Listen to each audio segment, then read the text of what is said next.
आइए आज आप सभी को इस मोटिवेटेड जिंदगी 2 की लाइव द्वारा ये बताने जा रही हूँ कि क्रोध से हमारे जीवन में क्या क्या नुकसान होता है, हमें क्रोध क्यों नहीं करना चाहिए।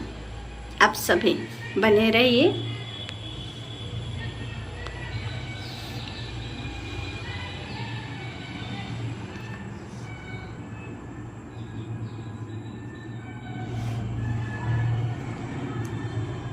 ये बाबा का कमरा है। अगर हम क्रोध की जगह पे करुणा और स्नेह को रखते हैं तो हमारे जीवन बहुत अच्छा हो जाता है।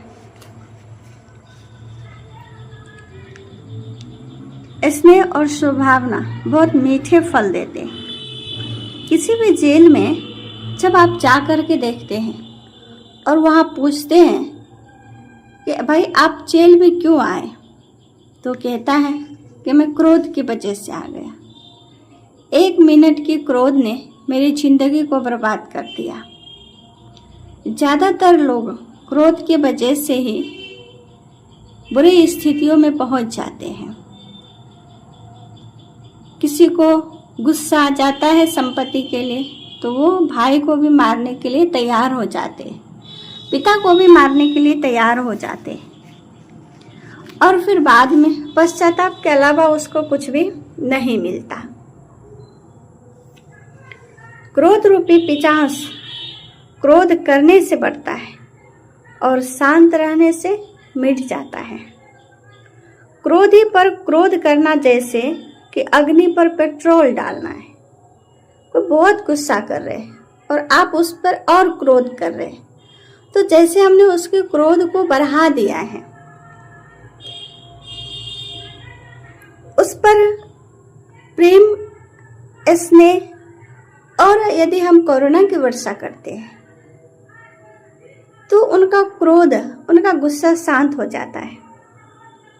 क्रोध करने से समस्याओं का समाधान नहीं होता, बल्कि समस्याएं तो और जटिल हो जाती हैं।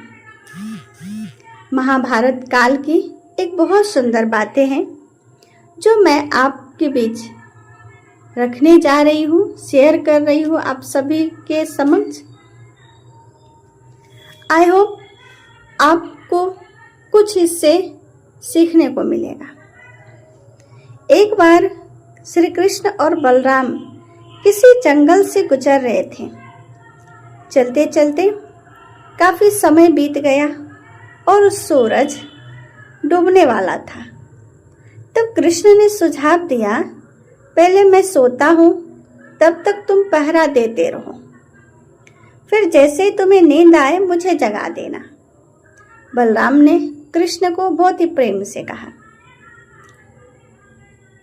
फिर मैं पहरा दूंगा और तुम सो जाना। बलराम तैयार हो गए। कुछ ही पलों में कृष्ण गहरी नींद में सो गए और तभी बलराम को एक भयानक आकृति अपनी ओर आती दिखी। वो कोई राक्षस था। राक्षस उन्हें देखते ही जोर से चीखा और बलराम को भी क्रोध आ गया। घटना का एक विचित्र असर हुआ। क्रोध के कारण बलराम का आकार कुछ छोटा हो गया और राक्षस और विशाल हो गया। उसके बाद राक्षस एक बार और चीखा और बलराम को फिर से क्रोध आ गया। अब बलराम और भी सिकुड़ गए और राक्षस पहले से भी बड़ा हो गया। धीरे धीरे बलराम की और राक्षस बढ़ने लगा। बलराम ने राक्षस को अपने ओर आता देखकर भयभीत हो गया, डर गया। बलराम की आवाज सुनकर कृष्ण उठे। उन्होंने सोचा कि बलराम पहरा देते देते थक गए और सोने से पहले उन्हें आवाज दे दी। अब कृष्ण पहरा देने लगे। कुछ देर बाद वही राक्षस उनके सामने आया और जोर से चीखा। कृष्ण प्रेम से बोले, बताओ तुम इस तरह चीख क्यों रहे हो? क्या चाहिए तुम्हें? इस बार भी कुछ विचित्र घटा। कृष्ण के प्रेम के कारण उनका आकार कुछ बढ़ गया और राक्षस का आकार छोटा हो गया, कम हो गया। राक्षस को पहली बार कोई ऐसा मिला था जो स्नेह से बात कर रहा था, शांतिपूर्वक उनसे वार्ता कर रहा था। वो पुनः कृष्ण पर जोर से चीखा।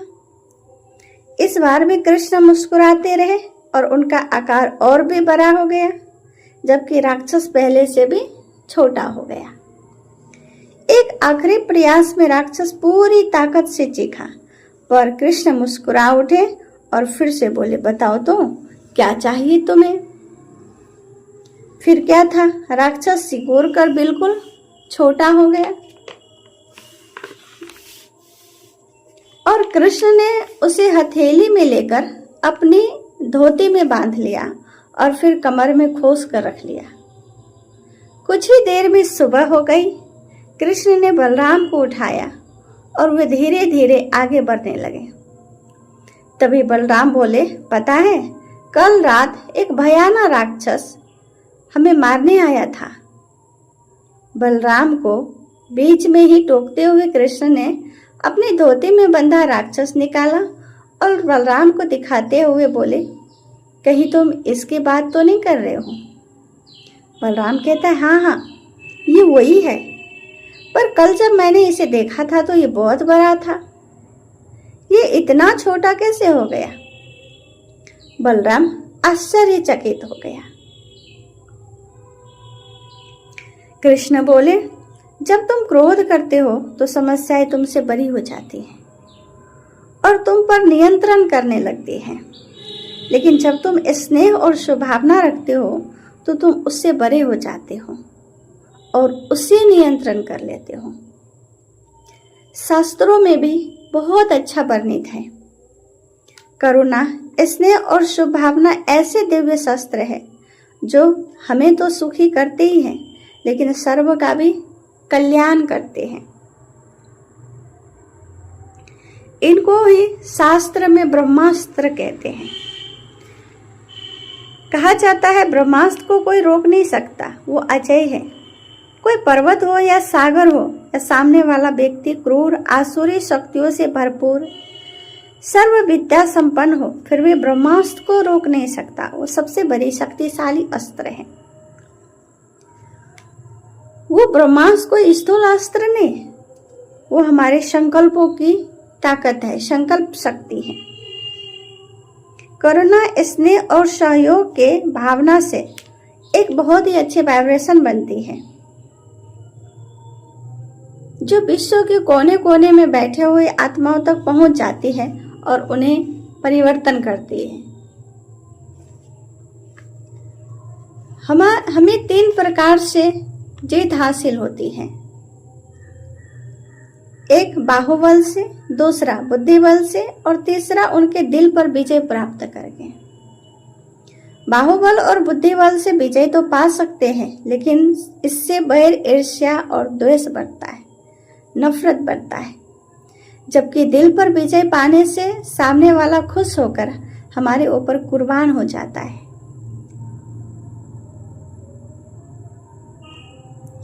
जिसे ही शास्त्रों में ब्रह्मास्त्र कहा गया है। ऐसा कहा जाता है कि जिनके हाथ में ब्रह्मास्त्र होता है ना, वो सबसे शक्तिशाली होता है।